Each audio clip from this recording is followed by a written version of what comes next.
এই প্রশ্নটা তোমাদের কাছে আমার রইল। প্রত্যেককে যারা যারা ঘটনাটা শুনছো, তোমাদের মতামত তোমরা রাখবে, আমি চাই। কারণ এটা শুধু একটা ঘটনা না, একটা শিলিগুড়ির একটা প্রবীর ভাই, শিলিগুড়ি থেকে এক ভাইয়ের জীবনের আজকে সত্য একটি অভিজ্ঞতা তোমাদের সাথে শেয়ার করব। আশা করি তোমরা পুরো ভাইয়ের অভিজ্ঞতা জীবনের শুনবে। সবাইকে বলবো একটা করে লাইক, কমেন্ট, শেয়ার অবশ্যই করো। যারা এখনো পর্যন্ত ভালোবেসে চ্যানেলটাকে সাবস্ক্রাইব করোনি, করে পাশে থেকো। প্রত্যেক দিন যে টিপসগুলো দিচ্ছি, যদি তোমরা অ্যাপ্লাই করতে থাকো, তোমাদের জীবনে আমূল পরিবর্তন আসবে, তোমরা নিজেরাই বুঝতে পারবে। আমাকে কিন্তু ফিডব্যাকও দেয় যারা সঠিকভাবে করতে পারে। তাহলে চলো আজকে আমরা শিলিগুড়ি থেকে পাঠানো ভাই, তার একটি ঘটনা শুনি। ভাইয়ের নাম আমি এখানে প্রবীর দিলাম, এটা একটা কাল্পনিক নাম। ভাইয়ের নাম ভাই চৈতুনিক হাইট রাখতে বলেছে তার পরিবারের সাথে। হাইট রেখে ঘটনাটা বলছি। প্রবীর ভাই 2019 সালে তার দেখাশোনা করে বাড়ি থেকে বিয়ে দেয়। বিয়ের পরে পরেই তার একটা ছোট্ট ব্যবসা ছিল, যেটা বিয়ের পরে সেই ব্যবসাটা বন্ধ হয়ে যায়। বাড়িতে তুমুল অশান্তি শুরু হয়। একে অপরের সাথে কোনো রকম মনোমালিন্য হতো, কোনো রকম সদ্ভাব ছিল না। এমনকি শ্বশুর বাড়ির সাথেও এই প্রবীর ভাইয়ের অনেক কথোপকথন হয়, যেটা হওয়ার ছিল না। নতুন বিবাহিত জীবন, এমনকি প্রবীর ভাইয়ের মা বাবার সাথে হাতাহাতি পর্যন্ত হয়। বউ বাড়িতে আসার পর থেকেই শুরু হয় এইসব বাড়িতে ঝামেলা। প্রবীর ভাই অতিষ্ঠ হয়ে নানা রকম তান্ত্রিকের কাছে ছোটে। কারণ সে যখন বাইরে বেরোতো, বাইরে অনেক, যেহেতু উনি প্রবীর ভাইকে অনেকে ছোট থেকে বড় হতে দেখেছে, ওখানে অনেক কাকিমা, মাসিমা, জেঠিমা খুব ভালোবাসতেন প্রবীর ভাইকে। তারা বলতেন যে, প্রবীর, বিয়ের পর থেকে তোর এরকম শুরু হলো, মেয়েটাকে যখন বিয়ে করলি কুষ্টি বিচার করিসনি, কুষ্টি বিচার না করেই কি বিয়েটা করলি? দেখ, বিয়ের আগে কমসে কম ছেলে মেয়ের পুষ্টি বিচার করতে হয়। এগুলো ঠিক জায়গায় ঠিক মতো না করলে বিয়ের পর না দাম্পত্য জীবন কখনো সুখের হয় না। তখন প্রবীর ভাই বলে, দেখো জেঠিমা, এগুলোর দায়িত্বে তো আমি ছিলাম না, আমার বাবা মা, জেঠু, জেঠিমা এনারাই সব করেছেন। ওনারা বলেছেন মেয়ে নাকি খুব ভালো, মেয়ের পরিবারও ভালো, আমার সাথে নাকি সব কিছু মিলে গেছিল, তার জন্য আমি বিয়েটা করি। তো জেঠিমারা তখন বলে যে, দেখ, আস্তে আস্তে ঠিক হয়ে যাবে। এরকমই দীর্ঘদিন চরম থেকে চরম পরিণতি, বাড়িতে মার পিট, গালি গালাজ, চিৎকার, হই হুল্লোড়, যেইটা বিয়ের আগে কোনো দিন 24 বছর ধরে তারা শিলিগুড়িতে বাস করে প্রবীর ভাইরা। প্রবীর ভাই বলে, কোনো দিন আমাদের বাড়িতে এরকম মান সম্মান হানি হয়নি, কিন্তু আমার বিয়ের পর সব হয়ে গেছে। বিয়ের পর যেই জিনিসগুলো ঘটছিল, আমরা সবাই বুঝতে পারতাম যে এই জিনিসগুলো কিছু স্বাভাবিক না, কিছু অস্বাভাবিক ঘটছে, কিন্তু বুঝতে পারতাম না। আমার বউ খুবই সুন্দরী, বাবার এক মেয়ে, বেশ পয়সাওয়ালা ঘরের মেয়ে। ওর কোনো কিছুতেই কিন্তু অভাব ওর বাবা মাও রাখেনি। বিয়ের পর কিন্তু আমিও কোনো রকম কোনো অভাব ওকে রাখিনি। কিন্তু ও প্রচণ্ড মাথা গরম করতো, ঝামেলা করতো। অধ্যব্য ভাষায় একটা শিক্ষিত মেয়ে কিভাবে গালিগালাজ করতে পারে, তাও আবার শ্বশুর শাশুড়ির সাথে, মানে প্রবীর ভাইয়ের মা বাবার সাথে নোংরা ভাষায় কথা বলতো। যেই জিনিসটা মেয়ের বাড়ির লোকও মাঝে মাঝে অবাক হয়ে যেত যে আমাদের মেয়ে শ্বশুর বাড়িতে গিয়ে খারাপ হয়ে গেছে। শ্বশুর বাড়ির লোক সব সময় দোষ দিত মেয়ের বাড়িকে, মেয়ের বাড়ির লোক দোষ দিত শ্বশুর বাড়ির লোককে। এরকম করে 7টা মাস টানা ঝামেলা অশান্তি করে সংসারটা হয়। 7 মাস পর প্রবীর ভাইয়ের একটা সুখবর আসে, সেটা হচ্ছে প্রবীর ভাইয়ের বউ সে কনসিভ করেছে, সে প্রেগনেন্ট। এই খবরটা আসতে প্রবীর ভাই নিজে মনে ভাবলো, এবার বাড়িতে হয়তো বাড়ি থেকে যা হয়েছিল সব ভুলে গিয়ে হয়তো সব ঠিক হয়ে যাবে।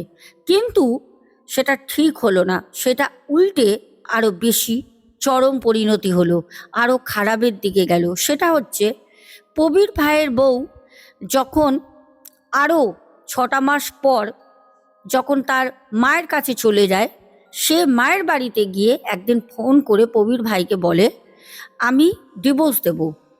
তখন প্রবীর ভাইয়ের হাত পা কাঁপে, কারণ প্রবীর ভাই ভেবেছিল সব ঠিক হয়ে গেছে, সংসার করবে বাচ্চা নিয়ে। তার বাচ্চার তখন প্রায় 6 মাস বয়স, তখন সে প্রেগনেন্ট অবস্থা, তখনও মায়ের গর্ভে। কিন্তু তার মা বলছে যে আমার মেয়ে তোমার সাথে আর সংসার করবে না, মেয়ের বাড়ি থেকে এটা জানানো হয়। এই ঘটনার কথা শুনে প্রবীর ভাই নিজে খুব ভেঙে পড়ে। স্বাভাবিক, একটা ছেলে বাবা হয়েছে, তার অনেক স্বপ্ন আছে, সে অনেক কিছু তার জীবনে প্ল্যানিং করেছিল, নতুন করে সংসার শুরু করবে তার বউকে নিয়ে, সব ঠিক হয়ে যাবে দুই বাড়ির মধ্যে। কিন্তু সেটা ঠিক তো হয়ইনি, অফুরন্ত আরও খারাপ দিকে চলে যায়। প্রবীর ভাই একদিন মনের জ্বালায় কষ্টে প্রচণ্ড ড্রিঙ্ক করে।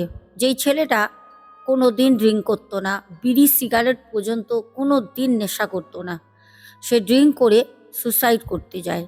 পাড়ার কিছু ছেলেরা প্রবীরকে দেখে বাড়িতে নিয়ে আসে। প্রবীরের বাবা প্রবীরের গায়ে হাত তোলে, কারণ যতই হোক প্রবীরও তো বাড়ির মা বাবার একটাই সন্তান। মা বাবা বুঝতে পারছে ছেলের উপর থেকে কি যাচ্ছে। এরকম করে চলে যায় আরও একটা বছর, বাচ্চাটা হয়। প্রবীর সেই তার ছেলের মুখ দেখার জন্য ছটপট করতে থাকে, কিন্তু তার বউ কোনোভাবেই মেনে নিতে পারছে না যে তার স্বামী আসুক, তার সন্তানকে দেখুক, অথবা শ্বশুর শাশুড়ি কেউ আসুক। সে একঘেয়ামি করে তার মা বাবার কাছে পড়ে থাকে। সে সোজাসুজি বলে দেয় যে প্রবীর, আমি তোমার সাথে সংসার করব না, আমি ডিভোর্স ফাইল করেছি, তুমি সইটা করে দাও, আমার সাথে তোমার সংসার হবে না। এই বাচ্চা এখন আমার কাছে থাক, যখন বড় হবে তখন যদি মাননীয় আদালত যদি বলেন, তাহলে আমি তোমাকে দিয়ে দেবো। এরকম যদি মিলচাল করে তুমি ডিভোর্স করো, লিখিত থাকবে, আমি দিয়ে দেবো সন্তানকে, এখন আমার কাছে থাক, কারণ এখন ওর মায়ের ওর দরকার আছে। প্রবীর ভাই কোনো মতে কিছু না পেয়ে তার মায়ের সাথে, তার জেঠিমার সাথে সে এক তান্ত্রিকের কাছে যায়। ঘটনাটার মোড় ঘুরে যায় ঠিক এইখান থেকে। যখন তান্ত্রিকের কাছে যায়, তখন তান্ত্রিক বলে, প্রবীর, তোর বউ যখন বিয়ে হয়ে আসে তোর বাড়িতে, তখন তোর বউর যে কাপড় ছিল, সেই কাপড় যখন বউ ভাত হয়, যখন ফুলসজ্জার রাত, পরের দিনকে যখন কাপড় ছেড়ে সে স্নান করতে যায়, তখন সেই রাতের পরনের কাপড় একটা খোট কেউ কেটে নিয়ে যায়। সেই খোট কেটে নিয়ে গিয়ে তোদের বাড়িতে কোনো একটা ব্ল্যাক ম্যাজিক করে, যার কারণে তোর সংসারটা ভালোই হতো, সেটা পুড়ে ছারকার হয়ে গেছে। সেই কাপড়ের খোট মন্ত্র জপ করে পোড়ানো হয়, শ্মশানে ফেলে দিয়ে আসা হয়, তারপর তোর বাড়িতেই আগুনটা লাগে। এখন তোকে যদি তোর বউকে ফিরিয়ে আনতে হয়, তোর সন্তানকে ফেরাতে হয়, তোদের দুই বাড়িতে যদি ঠিক করতে হয়, তাহলে তোকে অনেকগুলো টাকা খরচা করতে হবে, তুই কি পারবি? তখন প্রবীর এতটাই নিজের মন মানসিকতা হারিয়ে ফেলেছে, একটা শেষ ইচ্ছা তখন সে ভাবে যেটা আমি করব। কারণ সে তো ফোনের পর ফোন করেছে কয়েকবার, সেই শ্বশুর বাড়ির পাড়াতেও গেছে, কিন্তু কোনোভাবে কাউকে খবর দিয়েও তার বউর শ্বশুর শাশুড়ির মন প্রবীর কিন্তু গলাতে পারেনি। তখন প্রবীর তার মাকে, তার জেঠিমাকে বলে, হ্যাঁ, আমার যা আছে আমি সর্বত্র বিক্রি করে দেবো, কিন্তু বাবা, আপনি আমার বউ বাচ্চাকে ফিরিয়ে দেন, আর দুই বাড়ির মধ্যে সৎ ভাব করিয়ে দেন। তখন সেই তান্ত্রিক বলে, আমি করে দেবো। তখন বলে, বাবা বলুন কত টাকা আপনার লাগবে। তখন সেই বাবা ওদেরকে বলে যে, দেখ, আমি এই কাজটা করতে আমার অনেক রিস্ক আছে, আমার জীবনের ক্ষতি হতে পারে, আমি এটা শ্মশানে বসে আমাবস্যার কালো রাতে, মধ্যরাতে শ্মশানের মাটিতে আমি কাজটা করব। যার কারণে সাথে আমাকে 3 জনকে নিতে হবে, অনেক জিনিস লাগবে, তোরা কি সেই জিনিসগুলো এনে দিবি? তখন কবির ভাই তার বাড়ির লোক বলে, বাবা আমরা এসব ঝামেলায় যাব না, যা করবেন আপনি করেন, আমরা আপনাকে মূল্য ধরে দেবো। সেই সুযোগের সদ্ব্যবহার করে সেই তান্ত্রিক তাদের কাছ দিয়ে 1.5 লক্ষ টাকা, 1,50,000 টাকা ধার্য করে। তখন কবির হয়তো ভেবেছিল 20 থেকে 25-30-এর মধ্যে হয়ে যাবে, যার কারণে কিন্তু কবির এই কথা বলে। ওর কোনো ধারণাই ছিল না যে একজন তান্ত্রিক একটা মানুষের সৎ ব্যবহার কিভাবে করতে পারে। দেখেছে যে এরা এখন উন্মাদ, পাগল হয়ে গেছে, এদের কাছ দিয়ে এখন টাকাটা নেওয়া যাবে। তখন সেই কবির ভাই বলে, বাবা 2 দিন আমাকে টাইম দেন, আপনাকে আমি 1.5 লক্ষ টাকা যেখান থেকে হোক আমি দেব, যদি আমার শরীরের অঙ্গ বিক্রি করতে হয় করেও আপনাকে আমি টাকা দেব। কবির ভাই যখন বাড়ি আসে তার মা জেঠিমার সাথে, সে কাঁদে বসে, কারণ তার কাছে এত টাকা কোথায়, তার কাছে ক্ষমতাই নেই। 10-15 হাজার টাকা হয়তো সে ধার করবে, কিন্তু 1.5 লক্ষ টাকা, 1.5 লক্ষ টাকা তো দেবে সে বলে এসছে। তখন তার জেঠিমা বলে, বাবা আমার তো একটা মেয়ে বিদেশে পড়ে, তোর জেঠু মোটামুটি অনেক টাকা গুছিয়ে রেখেছে মেয়ের জন্য, মেয়ে ভালো হায়ার টপার হবে, বাইরে দিয়ে পড়ে আসবে, নিশ্চয়ই ভালো একটা কিছু করবে, তা সেই টাকাটা তোকে আমি দিচ্ছি, তুই ওই টাকাটা আমাকে আস্তে আস্তে আস্তে আস্তে একটু দিয়ে দিস। কবির তখন আবেগ ওর কাজ করে, আবেগে ও তার জেঠিমার পায়ে ধরে কাঁদতে কাঁদতে বলে, জেঠিমা তুমি আমাকে দাও, আমি তোমাকে এই টাকা 2 বছরের মধ্যে যেরম করে হোক শোধ করে দেবো। তার জেঠিমা জেঠুকে বলে, জেঠু টাকাটা দিতে বারণ করে। জেঠু বলে, টাকাটা দেখো আমার নিজের ভাইয়ের ছেলে, কিন্তু আমার নিজের মেয়েটাকেও তো দেখতে হবে, ওরও তো ফিউচার আছে, আজকে যদি আমি টাকাটা দিয়ে দিই তাহলে আমার মেয়ের ফিউচারটা কি হবে, যদি ও না দিতে পারে, কবির যদি না দিতে পারে 2 বছরে। জেঠিমা তখন বলে, ঠিক আছে, আমার ছেলের মতোই তো হয়, ছোট থেকে তোকে আমি মানুষ করেছি। কবির কিন্তু ওর জেঠির কাছেই মানুষ হয়েছে, একই বাড়িতে থাকে, বেশিটা সময় জেঠির কাছেই ও কোলে কোলে মানুষ হয়েছে। জেঠি ওকে নিজের সন্তানের মতনই ভাবে, একটা ছেলে একটা মেয়ে। জেঠি তখন বলে, আমার অনেক পুরনো 2টো হাতের বালা আছে, সলিড সোনার, পুরনো গিনি সোনা, আমি যদি সেই সোনার হাতের বালা 2টো বিক্রি করে দিই তাহলে পারে তোকে আমি টাকাটা দিতে পারবো। জেঠু তখন রাগ করেই বলে যে, দেখো মা ছেলের মধ্যে আমি আসবো না, ও তো আমার সন্তানেরই মতো, আমার তো নিজের ভাইয়ের ছেলে, তোমার যদি ইচ্ছা হয় তুমি দাও, আমি তোমাকে না করব না।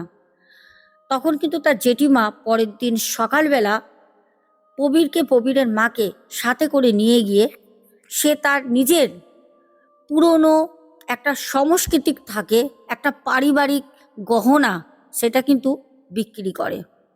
বিক্রি করেও সে 1.5 লক্ষ টাকা কিন্তু পায়নি। আগেকারে তো অত হলমার্ক এইচডি ছিল না, জানতো না পুরো যে সোনাটা সলিড না, পুরো সোনাটা সলিড ছিল না, তার কারণে 1.5 লক্ষ টাকা পায়নি। এখনো 10,000-এর উপরে তাদের কাছে টাকা কম পড়ছে। কি করবে, কোথায় যাবে, কাকে বলবে, কে দেবে? তখন যেটি ফোন করে তার কারিগরকে, একজন কারিগর তাদের দোকানে কাজ করত, সেই কারিগর আবার একজনের মারফতে সুদে 15,000 টাকা এনে দেয়। পুরো টাকাটা কিন্তু জেঠিমাই অ্যারেঞ্জ করে। আর সৌরভের কাছে অল্প কিছু সামথিং কিছু টাকা ছিল। সব মিলিয়ে মাকে নিয়ে, জেঠিমাকে নিয়ে প্রবীর কিন্তু যায়। প্রবীর যখন সেই বাবার কাছে যায়, সেই বাবা বলে, টাকাটা তুই গুনে রাখ, 3টে ভাগে 50-50-50 করে টাকাটা গুনে দেয়। সেই বাবার ওখানে কিছু লোক ছিল যারা সেই বাবার হয়ে কাজ করে, তাদেরকে সামনে বসে টাকাগুলো সেই বাবা গোনায়, গুনিয়ে পুরো 1.5 লক্ষ টাকা সে তার কোমরের একটা ব্যাগ রাখা থাকে, সেই ব্যাগে ঢুকিয়ে নেয়, নিয়ে বলে এবার সব কিছু জানতে চায়, অনেক কিছু সৌরভ তাদেরকে বলে। তখন সেই বাবা বলে যে যা, সামনে 13 তারিখ অমাবস্যা আছে, মানে যখন সৌরভরা যায় তার ঠিক 13 দিন পর অমাবস্যা। বলল যা, আমি কাজ করব, তোরা ঠিক অমাবস্যা 2 দিন পর আমার কাছে আসবি, আমি তোদেরকে জিনিস দেবো, জিনিস দিলে সেইটা যেরকম বলবো সেরকম ডিরেকশানে তুই কাজ করলে তোর বউ তোর সন্তানকে নিয়ে নিজেই তোর ভিটেতে ফিরে আসবে। সৌরভের মনটা খুব আনন্দিত হয়। বাড়ির সবাই, জেঠিমা, সৌরভ না সরি, প্রবীরের মনটা খুব খুশি হয়। প্রবীরের মা, প্রবীরের জেঠিমা সবাই খুব আনন্দিত হয় কথা শুনে যে বৌমা চলে আসবে। আর যে বাবার কাছে গেছিল সেই বাবার ভালো নাম ডাক আছে। যখন তারা বাড়ি ফিরে আসে নিশ্চিন্তে রয়েছে, বলেছিল বউকে ফোন করবি না, শ্বশুর বাড়ির কারোর সাথে যোগাযোগ করবি না, আমার কাজের উপর বিশ্বাস রাখবি। সৌরভ একদিন সন্তানের জন্য, বাবা তো এতটাই মন আকুল হয়, কান্নাকাটি করতে থাকে ছোট বাচ্চাদের মতো। একদিন ভুলবশত একা ঘরে তার বউকে একটা ফোন করে। তার বউ ফোনটা ধরে, যে আগে কিন্তু কোনো দিন ফোন ধরেনি। যখন ফোনটা ধরে তখন কিন্তু প্রবীরের মাথায় একটাই কথা চলছে, আজকে ওই বাবার জন্য আমার সব হয়েছে। প্রবীর তখন তার বউকে কান্না কান্না ভেজা গলায় বলে, তুমি ফিরে এসো, তুমি আমার সন্তানকে নিয়ে ফিরে এসো, ওটা আমাদের সন্তান, তোমার আমার। কেন তুমি আমার কাছ থেকে আমার বাচ্চাকে বঞ্চিত রেখেছো, তুমি ফিরে আসো, অনেক করে বউকে বলে। বউ তখন বলে, আমি তো বলেছি যে আমি আর ফিরবো না, আমি ওই বাড়িতে যাব না, তুমি আমাকে ফোন করো না, ফোন করলে আমি কিন্তু আমার নাম্বারটা বদলে দেবো।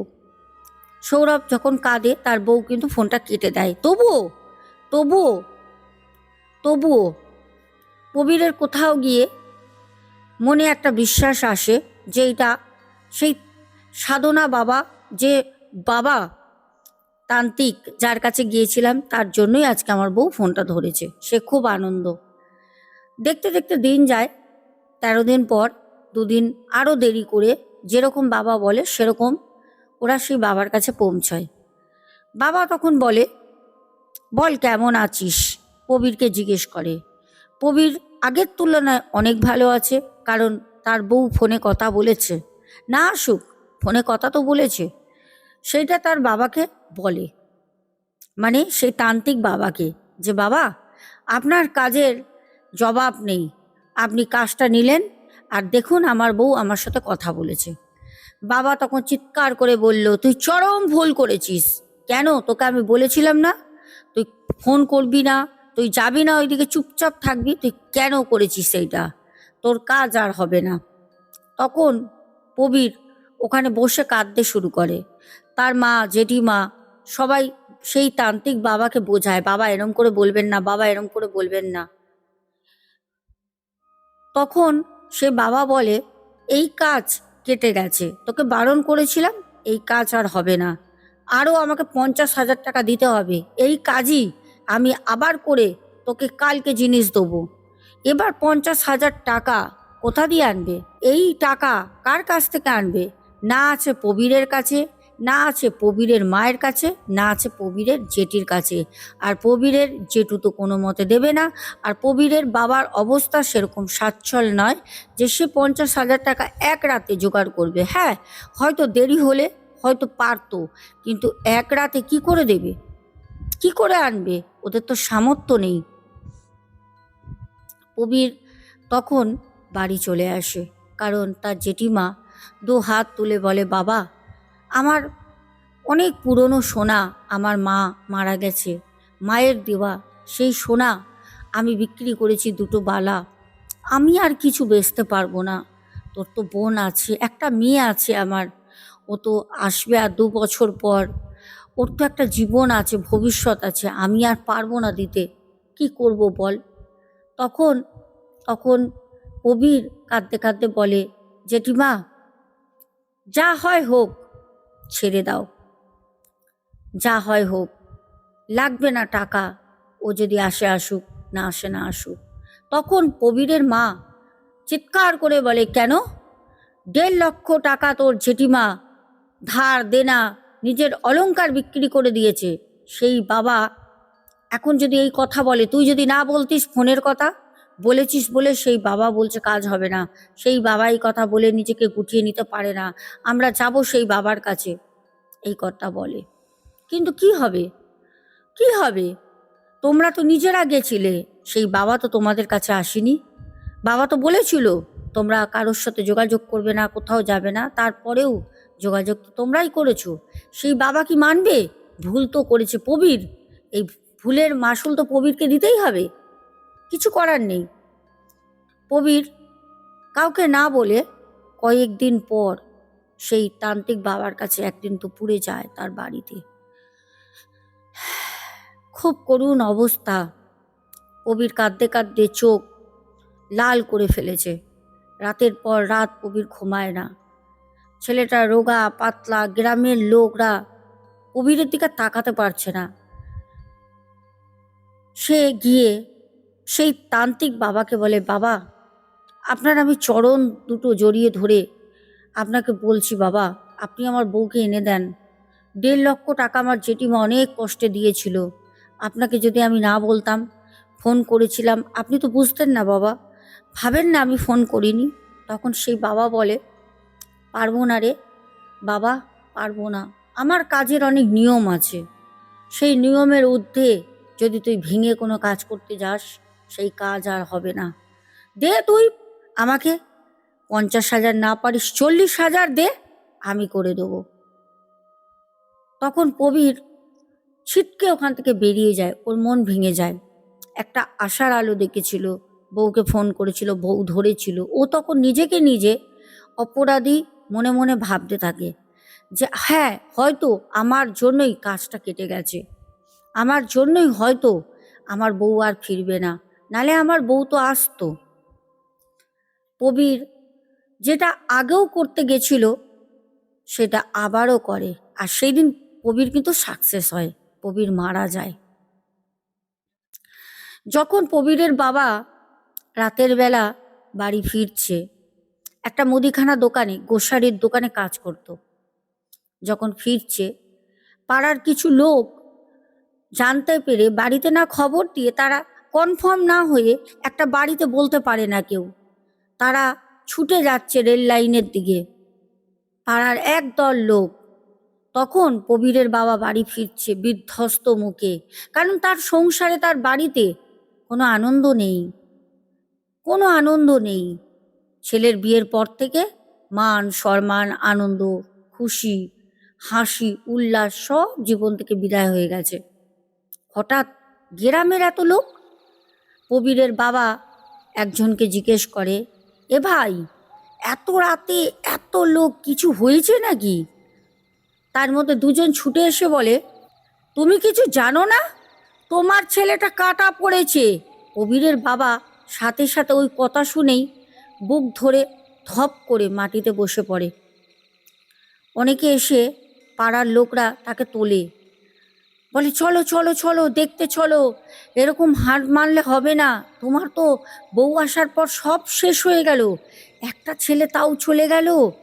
সবাই তখন কোনো রকমে তার বাবার শরীরটা পুরো ছেড়ে দিয়েছে, তার বাবাকে কোনো রকমে ধরে তারা একটা দোকানে নিয়ে গিয়ে বসায়, বসিয়ে বলে আরও কিছু লোক পাড়ার সাথে থাকে, কিছু লোক রেল লাইনের দিকে যায় কনফার্ম হতে, সঠিক হতে, যে খবরটা এসছে সঠিক নাকি।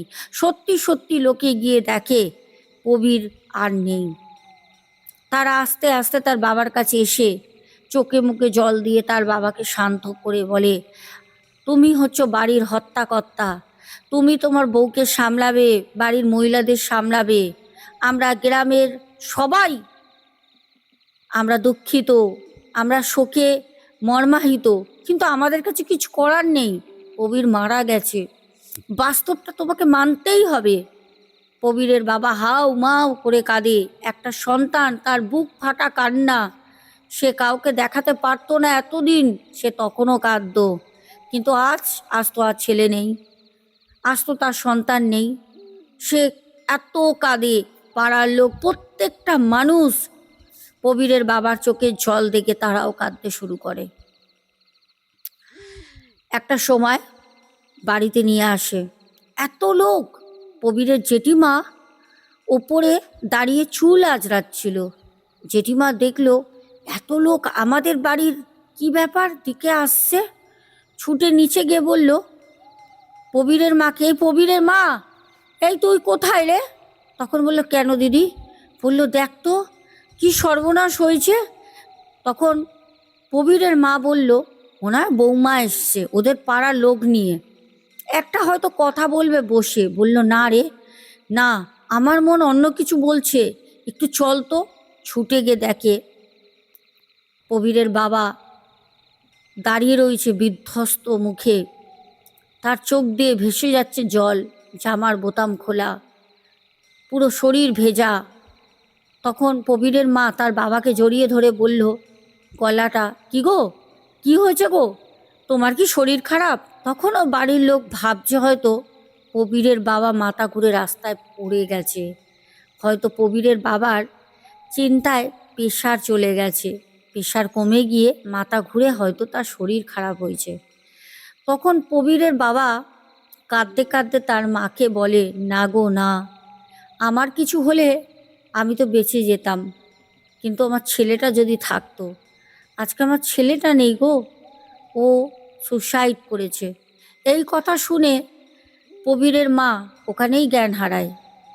প্রবীরের জেঠিমা, তারও দাঁতে দাঁত লেগে যায়, সেও তখন অজ্ঞান অবস্থায়।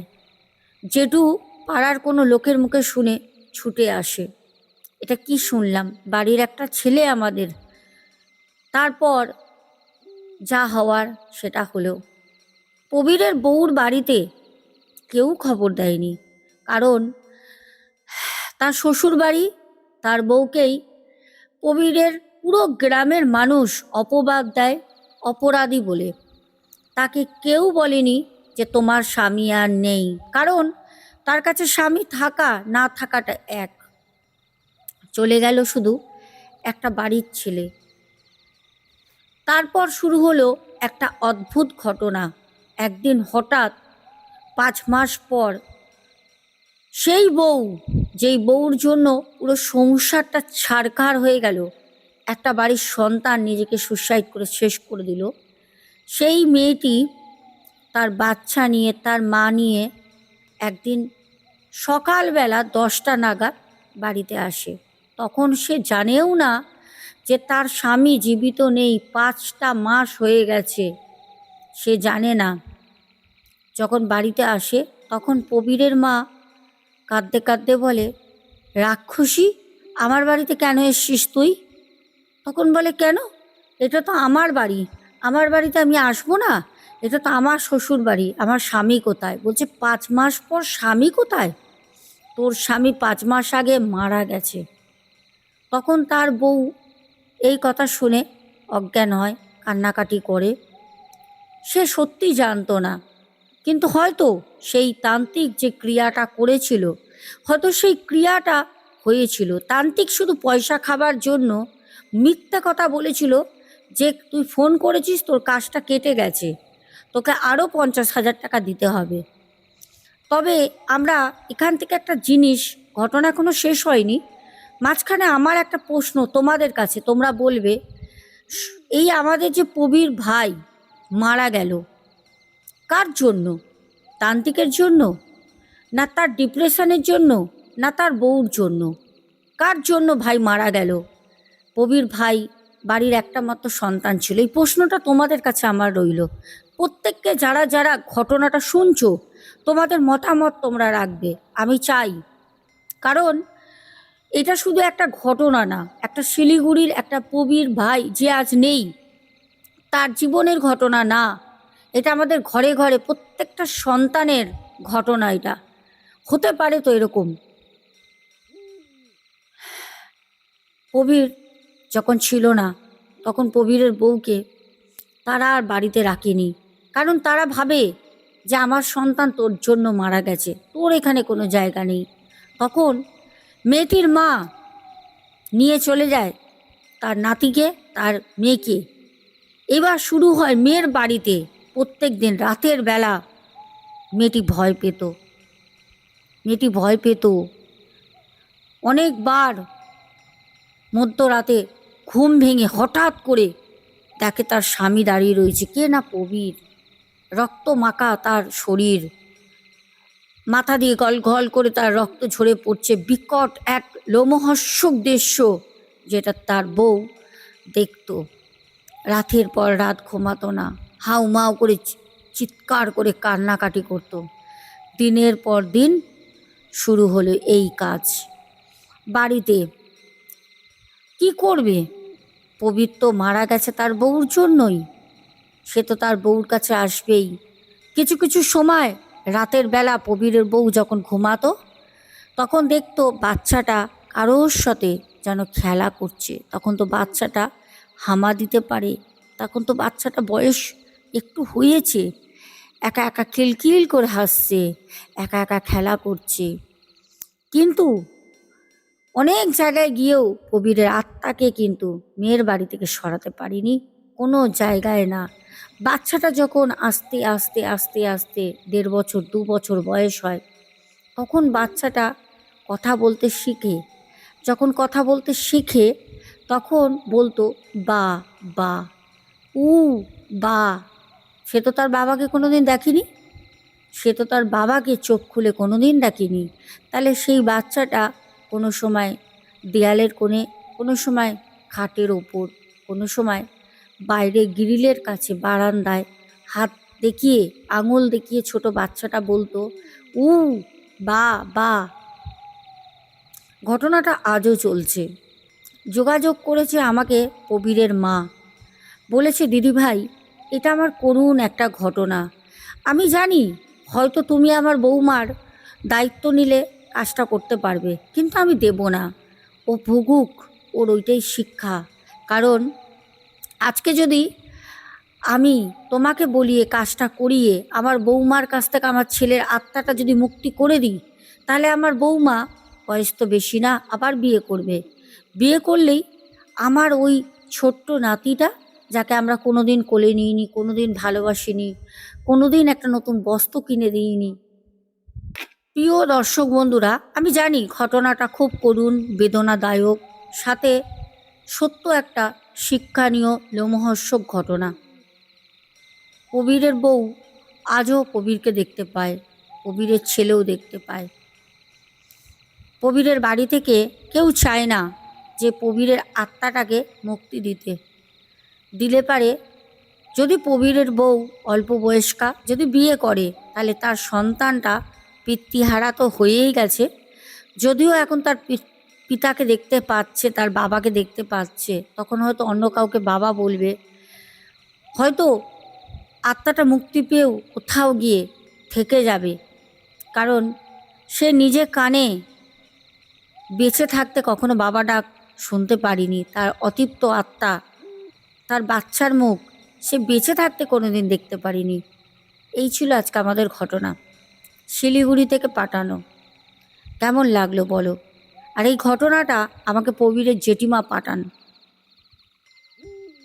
তো চলো প্রিয় দর্শক বন্ধুরা, এবার আমরা কমেন্ট পড়ব। আমাদের প্রথম কমেন্ট করেছো প্রদীপ দাস, শম্পা মিনি কিচেন। তারপর কমেন্ট করেছো আয়ান হালদার, বনানী কর্মকার দিদিভাই, সুকন্যা, হেনা তফাদার, পাপ্পু দে, দীপক হালদার, রূপা দে, অ্যাঞ্জেলিনা সোরেন, পাপ্পু দে ভাই, সুদীপ্ত ব্যানার্জি, আসমা পারভিন, পিন্টু ঘোষ, জানাতুল সান্ত্রা, ফুলেশ্বরী চক্রবর্তী, নীলিমা সিংহ, সৈনী রয়, ছোট্ট বোন, সোমা দাস পরিবার থেকে শিলা বসু, সন্তুর দুনিয়া, কৃষ্ণা ধারা, হোয়াইট কিং বোন, রুচিরা হালদার বোন, কিষাণু মান্না, ডালি দেবনাথ দিদিভাই, Mouya Dutta, panther gaming YT, Sujata Barua, Bappa Bhattacharya, Aru Anuradha Anuradha Das, Soumik Sarkar, Bhaskar Adhikari ভাই, চৈতালি চক্রবর্তী, সুজাতা দাস, এস্তেপ রয়, শম্পা মিত্র, উমা ঘোষ, সায়ন দত্ত গুপ্তা, ঝুমা চ্যাটার্জি, সুনিতা চন্দ্র। এখনের মতো সবারই নামগুলো বললাম। সবাই খুব ভালো থেকো। দেখা হবে তোমাদের সাথে আবারও আগামীকাল। একটি দুর্দান্ত মারাত্মক টিপস আছে।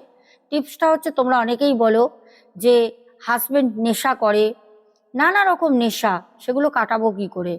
কালকের টিপসটা তোমাদের জন্য। এটা একটা রিকোয়েস্টেড টিপস ভিডিও, তোমরা অনেকেই বলেছিলে দিদি বানাও, তার জন্য করেছি।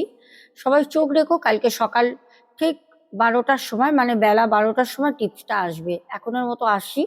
বড় মায়ের আশীর্বাদে সবাই খুব ভালো থেকো। দেখা হবে আগামীকাল। এখনের মতো শুভরাত্রি।